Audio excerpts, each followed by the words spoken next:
It wasn't just a film. It was a nightmare preserved in celluloid, projected onto trembling walls. Eraserhead didn't try to tell a story. It tried to infect your subconscious. And for almost 5 decades it has succeeded. This was David Lynch's first child, not just metaphorically, but emotionally. A project born out of personal fear, financial ruin, and an obsession with control. What started as a 6-page script ballooned into 5 years of filming in abandoned stables, condemned buildings, and half-built sets that seemed haunted by their own silence. And yet, despite the lo-fi budget, the grainy black and white, the surreal pacing, Eraserhead became a benchmark revered by Kubrick, feared by censors, and dissected by students who swore they saw something else each time they watched it. But here's the part most people miss. The film's most terrifying moment isn't the baby. It's the fact that no one, not even Lynch himself, will ever explain it. These are 20 weird facts you didn't know about Eraserhead, 1977. And by the end, you may start to question whether you ever fully escaped its grasp. Fact number 1. The baby that was never explained. No one, not even Lynch himself, has ever revealed what the baby actually was. When Eraserhead was released, the grotesque infant became its signature horror. Pulsating skin, rabbit-like eyes, a whimper that echoed like a broken machine. Audiences demanded to know, was it a puppet, an animatronic, a mutated calf corpse, as some rumors whispered? But Lynch? He refused to say. In every interview, he smiled with that distant stare and simply responded, "I won't talk about it." Even his closest collaborators were kept in the dark.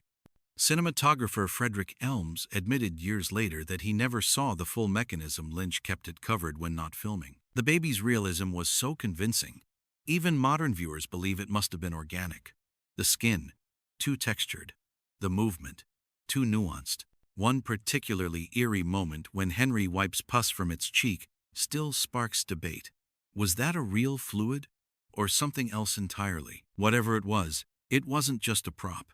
It was a presence, a breathing contradiction of horror and helplessness, designed to bypass logic and go straight for your primal nerves. Lynch didn't create a monster.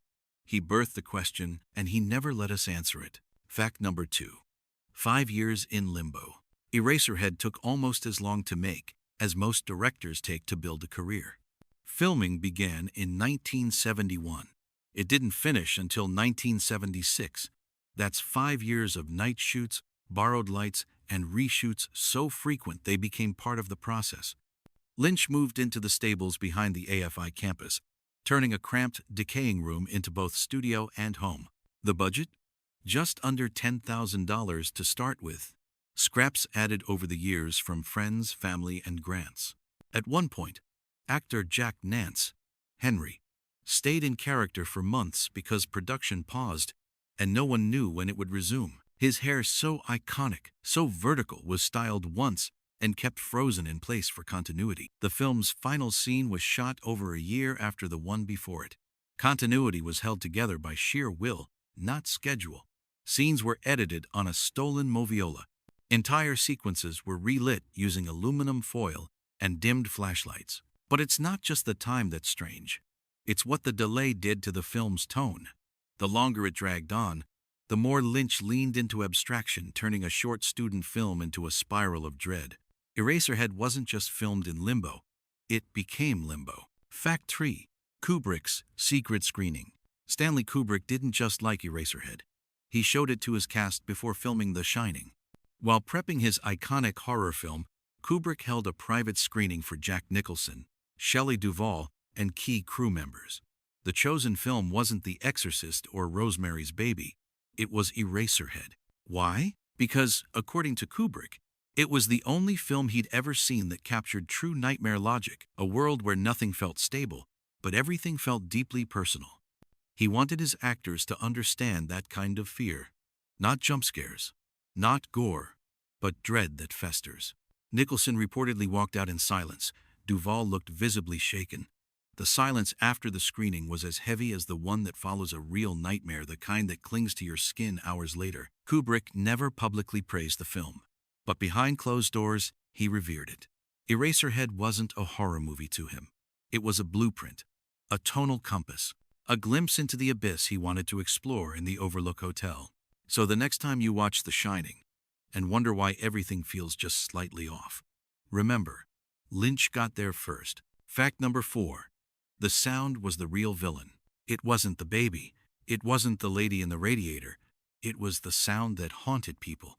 David Lynch, obsessed with the role of sound design, spent over a year crafting the film's industrial, grinding, dissonant audioscape. Instead of hiring a traditional composer, he teamed up with Alan Splett to build the sound layer by layer using broken machines, buzzing neon, and recorded hums from malfunctioning lights. The soundtrack has no melody, no rhythm, just ambient dread. A low-frequency hum seeps into every scene like background radiation. Viewers have reported feeling nauseous, dizzy, or anxious during screenings, and that was intentional. Lynch once said, "Sound is 50% of the film experience, maybe more." He wanted the audience to feel trapped, even when nothing was happening on screen. The mechanical buzz behind Henry's silence, the gasping breaths of unseen pipes, the flicker of light bulbs like whispers from an unseen presence, it all worked together to make you uncomfortable at a molecular level. In Eraserhead, silence isn't peace. It's a prelude to something unnameable. Fact number 5. The chicken that bled on cue. There's a dinner scene in Eraserhead that still makes audiences squirm. Henry sits with Mary and her family. The mother serves tiny, artificial chickens. Henry pokes his fork into one and it begins to move. Then it bleeds. Thick, dark fluid oozes from the miniature bird, like a wound that shouldn't exist. What's strange isn't just the effect. It's how Lynch pulled it off without CGI, animatronics, or even film school tricks. He never revealed exactly how the chicken bled on cue, but many speculate that it involved tubing and pressure pumps hidden beneath the plate. The scene itself is an encapsulation of Lynch's vision. Grotesque domesticity. What should be familiar, a family dinner, becomes alien. Conversations break into awkward non sequiturs. The father grins too wide. Mary twitches. Henry sweats. And the chicken bleeds. What makes it worse is that the camera never flinches. There's no jump cut, no musical sting, just the quiet horror of something being very, very wrong, and no one acknowledging it. Lynch didn't direct horror. He dissected normalcy and found something rotting inside it. Fact number 6. The pencil eraser dream was literal. The film's title, Eraserhead, wasn't just surreal branding. It came from a literal dream Lynch had. In the film, Henry's head falls off in a bizarre sequence. A boy retrieves it and takes it to a shop, where a technician drills into the skull and extracts material. That material is then used to make what else? Pencil erasers. Many viewers dismiss this as just more Lynchian absurdity. But Lynch once shared that he had an actual dream. He found his own head on a sidewalk, carried it to a factory, and watched workers scrape something from it to make erasers. He woke up with the word Eraserhead echoing in his mind. He didn't question it. He added the scene to the script even though it had no narrative connection to anything else. To Lynch, dreams didn't need justification. If it came from the subconscious, it belonged. The scene plays like satire, like metaphor, like madness. But its origin? Just a dream. And in Lynch's world, that's more real than reality. Fact number 7. The film was nearly lost to fire. At one point, Eraserhead came dangerously close to vanishing forever. During post-production, David Lynch stored much of the film's raw negative in a single wooden shed behind the AFI building. It wasn't climate-controlled. It wasn't secure. And one night, a fire broke out just a few feet away. The flames didn't reach the shed, but the heat and smoke did. Some reels warped slightly. Others had to be cooled manually and cleaned reel by reel. It was Lynch himself who arrived early the next morning, saw the smoke marks near the door, and spent hours checking each canister. Had the wind shifted direction? Had the fire sparked just minutes earlier? Eraserhead might have joined the long list of lost films, and the world would have never known the baby, never heard the hum, never seen the woman in the radiator. For a film that feels like it was made in a void, it almost returned to one. Fact number 8. The radiator lady was a last-minute invention. The lady in the radiator wasn't part of the original plan. Her swollen cheeks, her sing-song voice, her haunting lullaby. In heaven, everything is fine. She became one of the film's most iconic and disturbing figures. But she wasn't in the first script. Lynch added her during reshoots after realizing the film needed a release valve, something to balance the suffocating dread with surreal hope. He built the radiator stage from scratch, using scrap metal and steam pipes, and cast Laurel Near, an actress with a background in experimental theater. The character doesn't explain herself. She smiles as sperm-like creatures fall from the sky. She sings in a whisper, and yet she offers the film's only genuine comfort. Some interpret her as death, others as escape. To Lynch, she was emotion pure and unfiltered. Her scenes last just minutes, but she lingers in your memory long after the baby's cries fade. Fact number 9. Jack Nance's hair was a sacred object. Jack Nance's towering static hair became the face of Eraserhead, but keeping it that way was nearly a spiritual ritual. The iconic hairstyle, like an electric shock frozen mid-burst, was designed on the first day of shooting. Once they had the look, Lynch refused to let it change. Problem was, filming took 5 years. So Nance, ever the method actor, kept the style every day, year after year. He turned down other roles. He adjusted his life around a single aesthetic demand. At parties, on the street, even when unemployed, he wore that hair like armor. Lynch was so obsessed with consistency that he once delayed a shoot for 2 weeks because Nance had trimmed a single sideburn unevenly. There was no wig, no fake styling, just pure commitment. And maybe that's why Henry feels so unreal.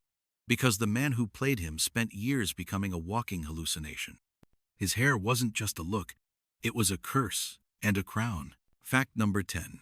The set was built from trash. The world of Eraserhead feels abandoned, decaying, and post-industrial for good reason. It was literally made from garbage. Lynch didn't have the budget to build proper sets, so he scavenged. Dumpsters behind AFI became his hardware store. He sourced rusted pipes, broken doors, stained drywall, and warped furniture from condemned buildings across Los Angeles. The iconic hallway Henry walks through, a former janitor's tunnel from a shut-down high school. The radiator, built from scrap sheet metal and leftover plumbing. Even the bricks in Henry's apartment were molded from painted foam insulation, hand-cut and glued one by one. But it wasn't just about budget. Lynch wanted it to feel rotting, used, discarded. He believed that sets should already have a smell, a lived-in history before the camera rolled. Every stain, every crack, every flickering bulb was intentional. And it worked. The result is a claustrophobic maze where time stands still and nothing feels safe. A universe where every wall seems to lean in just slightly. Eraserhead didn't just depict decay, it was built from it. Fact number 11. A scene was shot using only flashlight bulbs. In one scene, the light flickers in Henry's room with unnatural rhythm, like a dying pulse. What most people don't know is that this wasn't a lighting effect. There was no professional rig. The scene was lit entirely using flashlight bulbs and aluminum foil. David Lynch and cinematographer Frederick Elms couldn't afford proper studio lights, so they created their own system, small flashlights rigged with dimmers hidden behind reflective foil panels. By moving the foil or partially covering the bulbs, they could simulate flickers, shadows, and emotional lighting, as Lynch called it. One scene used a single bulb to illuminate the entire frame, bouncing light off a stained wall to get that soft, eerie glow. There was no backlight, no fill, just patience and darkness. The result? Lighting that didn't just illuminate, but haunted. Shadows that felt sentient. Faces that emerged from blackness, like memories surfacing from trauma. Sometimes, the scariest things on screen come from the cheapest tricks off-screen. Fact number 12. Lynch was living off sugar while editing. During post-production, David Lynch was broke. Not struggling, not tight, broke. To survive while editing Eraserhead, he reportedly lived for weeks at a time on a diet of coffee and sugar. Not pastries, not energy bars. Just spoons of granulated sugar poured into hot water or directly into his mouth. He called it sweet fuel. Lynch would work for 16-20 hours a day, often sleeping in the same chair he edited in. Friends say he developed headaches and tremors. His hands shook when adjusting the moviola. But he refused to slow down. At one point, a friend brought him a proper meal. He turned it down, saying it made him too heavy to dream properly. The irony? Eraserhead is filled with body horror mutations, decay, malnutrition, and behind the screen, its creator was literally consuming himself to finish it. He didn't just direct a nightmare.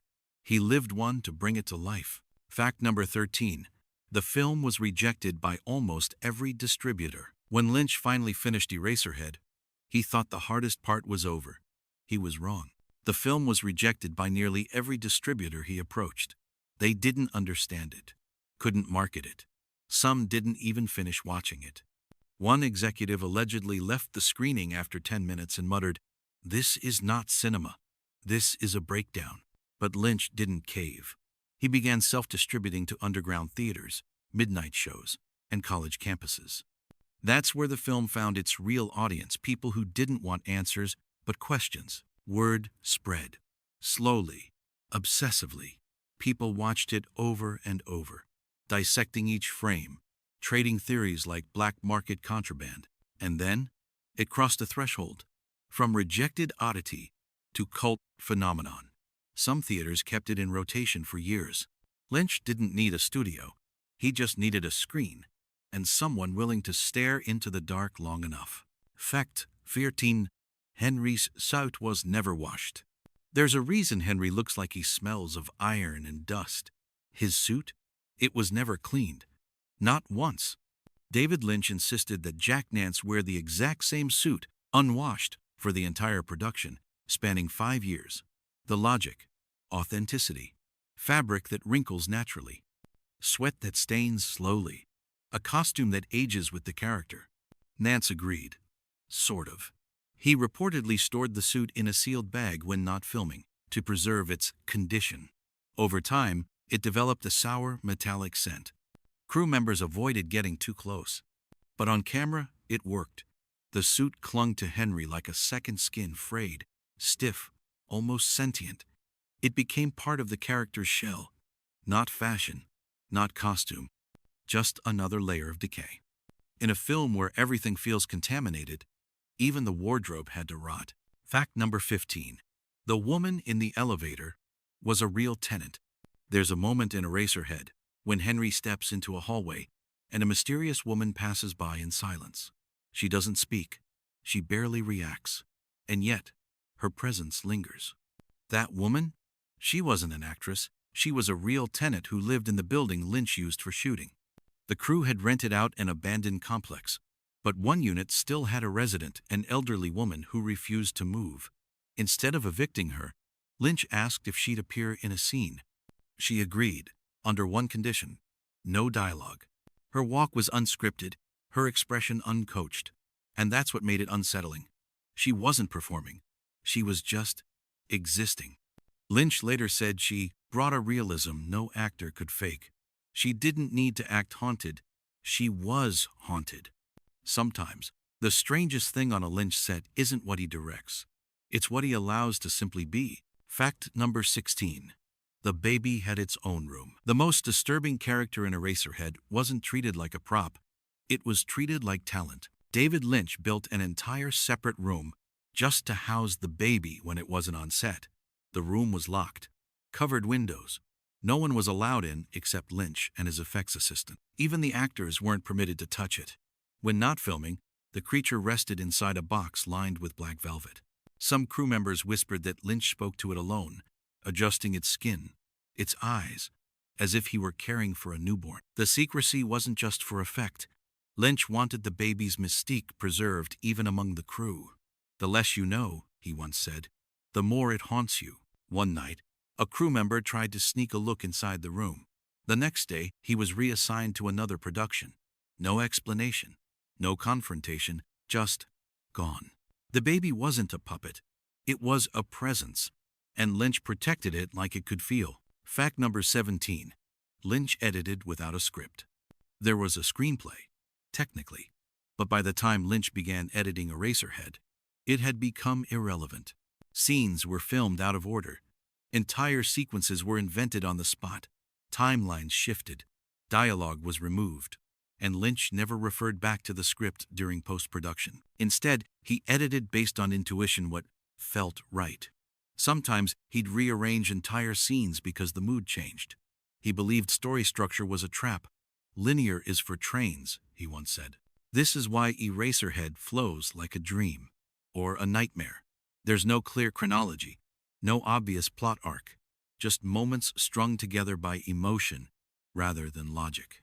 The film doesn't answer questions. It replicates the feeling of having questions you'll never get to ask. Most directors follow the page.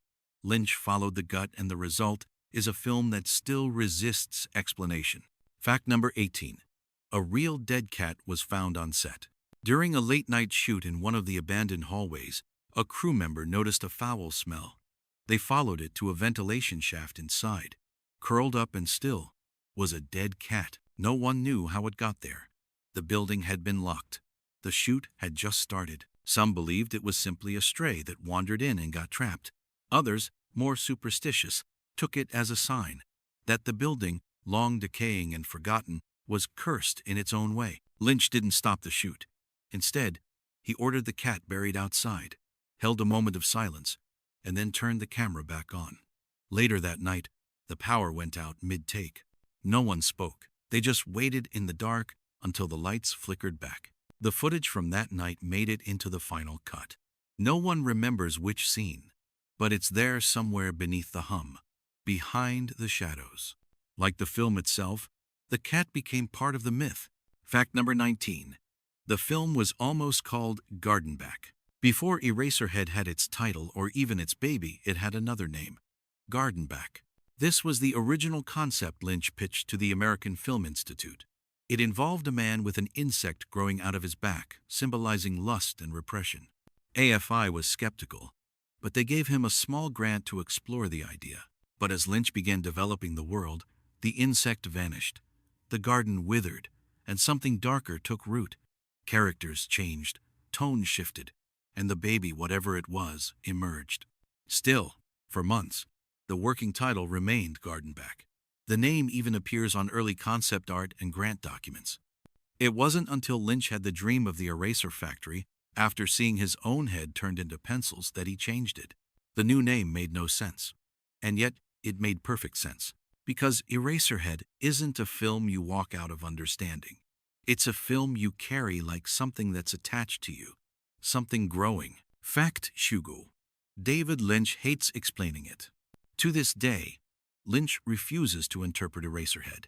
Fans have begged him. Scholars have published entire books filled with theories. Parenthood, fear of sex, spiritual death, existential dread. Lynch reads none of them. When asked what the baby represents, he smiles. What baby?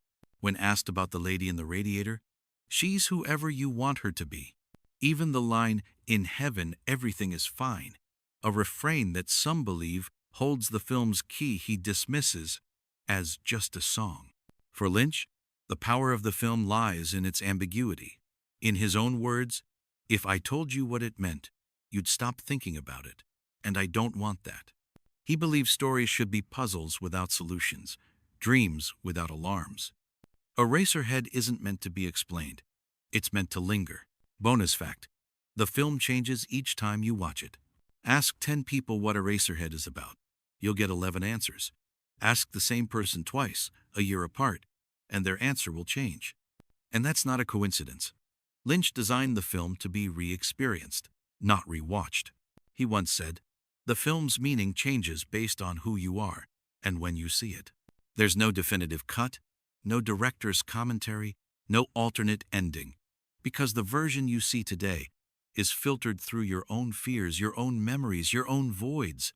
Some swear scenes are different each time, that the shadows move, that a sound plays earlier than before. Of course, it's not the film that changes, it's you. In that way, Eraserhead isn't just cinema. It's a mirror with no reflection, only distortion. And like the baby, like the radiator, like the man whose head becomes an eraser, the more you try to define it, the more it disappears. Which fact stayed with you the longest? Which one made you question what you thought you knew about Eraserhead? Tell us in the comments below. And if you're ready for more forgotten truths, buried sets, and cinematic fever dreams, subscribe. We'll be back with another film you thought you understood. Until we turn the lights off.